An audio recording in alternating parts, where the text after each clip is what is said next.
नमस्कार मित्रांनो, तुम्हा सर्वांचे आमच्या यूट्यूब चॅनलवर सहर्ष स्वागत। आजच्या व्हिडिओमध्ये आपण बघूया राज्य कर्मचाऱ्यांसाठी गुड न्यूज। या प्रमुख 4 मागण्या मान्य होणार आहेत। सेवानिवृत्तीचे वय 60 वर्षे करणे। व्हिडिओला सुरुवात करण्या अगोदर तुम्हाला एक विनंती मित्रांनो, चॅनलवर नवीन असाल तर चॅनलला सबस्क्राइब करा, सोबतच समोरील बेल आयकॉनवरही प्रेस करा, जेणेकरून अशीच नवीन माहिती आपल्यापर्यंत पोहोचत राहील। राज्य कर्मचाऱ्यांसाठी एक महत्त्वाची बातमी आहे।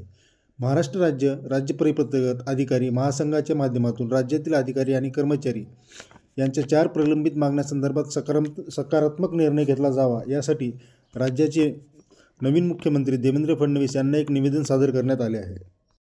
या निवेदनात राज्य कर्मचाऱ्यांचे सेवानिवृत्तीचे वय 60 वर्षे करणे, बालसंगोपनाची रजा, जुनी पेन्शन योजना आणि रिक्त पदे भरणे या संदर्भात मागणी करण्यात आली आहे।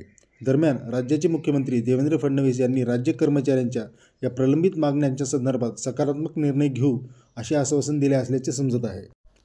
त्यामुळे राज्य कर्मचाऱ्यांच्या या प्रलंबित 4 मागण्या लवकरच पूर्ण होतील असे चित्र दिसत आहे। नक्कीच जर फडणवीस सरकारने राज्य कर्मचाऱ्यांच्या 4 प्रलंबित मागण्यांवर सकारात्मक निर्णय घेतला तर यामुळे राज्य कर्मचाऱ्यांना मोठा दिलासा मिळणार आहे। धन्यवाद मित्रांनो, जय महाराष्ट्र।